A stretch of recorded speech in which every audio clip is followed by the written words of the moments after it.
बंधुगण आईपीएल चतुर्थतम match GT versus Punjab मध्य खेल जाता। तेबे यही मैच टी पीसीए न्यू क्रिकेट स्टेडियम टीरा खेल जाता। तेबे पंजाब कैप्टेन श्रेयस अय्यर एवं गुजरातर कैप्टेन सुमन गिल पड़िया को आसीथिले। तेबे दुई जन मध्य टॉस चलिला। टॉस रे पंजाब जीतीगला एवं बॉलिंग करने निष्पत्ति नेला। तेबे बैटिंग आमंत्रण पाई गुजरातर दुई ओपनर बैट्समैन सुमन गिल एवं साई सुदर्शन बैटिंग करने आसले। दुहे मिसी किछि भल भल शॉट मध्य खेलिले। तेबे साई सुदर्शन मारिबा चक्कर रे 11 बॉल 13 रन करी आउट हो गले। तेबे तांको परे आसले जोश बटलर एवं सुमन गिल मिसी धीरे धीरे रन स्कोर को आगो को नेले।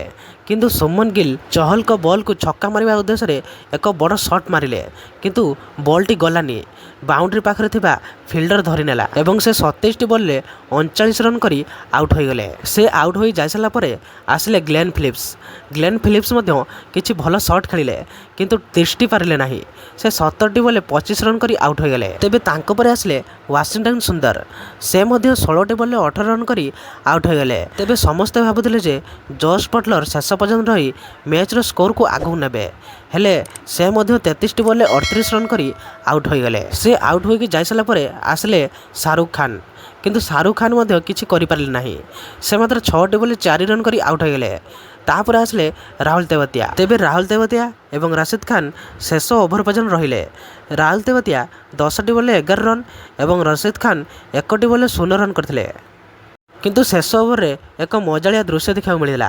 Arshdeep Singh no ball wide एभला पकई चलिले। समस्त भाबुथिले जे स्कोर 150 भीतर रहिवो, किंतु एभली नो बॉल एवं वाइड पकया द्वारा रन बढ़ी चलिला एवं पंजाब को 163 रन टार्गेट दिया गला। तापरे पड़िया को ओह्लाइले पंजाब रो दुई ओपनर बैट्समैन एवं धुरंधर बैट्समैन प्रियांश एवं प्रभ सिमरन। तेबे दुहे मिसी किछि भल भल शॉट खेलथिले, किंतु प्रियांश आर्या 8 बॉल 7 रन करी आउट हो गले। तेबे तांको परे आसले Cooper Connolly.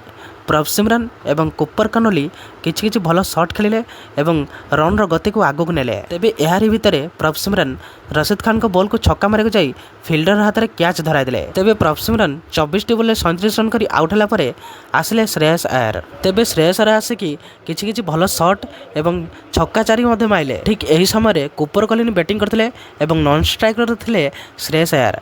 Shreyas Iyer जेतले छिड़ा हेतिले Cooper कलिन एक शॉट माइले, जहा बॉल टी श्रेयस अय्यर के आड़ को द्रुत गति गला एवं श्रेयस अय्यर ताको अटका को जाई हाथ रे ताको अटकाइले एवं हाथ रे एते जोश बाजिले जे से तळे गडिले एवं तापर परे श्रेयस अय्यर आउट हो गले एवं से मात्र 11 बॉल 18 रन करथिले। तेबे श्रेयस अय्यर को परे आसीथिबा नेल वाधरा 6 बॉल 3 रन करी आउट हो जाय साला परे ताको परे आसले शशांक सिंह। से मध्य मात्र 5 बॉल 4 रन करी आउट हो गले। आ मार्कस स्टोइनिस तो आसिले गले 1 बॉल 0 रन। तेबे प्रसिद्ध कृष्णा तांको द्वितीयतम ओभर रे एही दुई जन को आउट करदिले, किंतु एहारे मध्य कुपर कनोली तांकर अर्धशतक पूर्ण कले। से 34 बॉल 53 रन कले। तेबे अन्य पटरे बैटिंग करने आसले मार्को जानसन।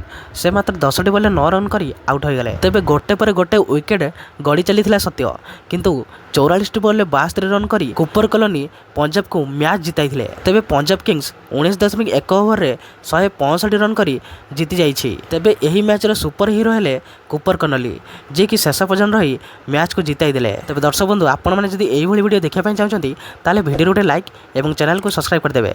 तेबे रहिली जय श्री राम, जय जगन्नाथ स्वामी।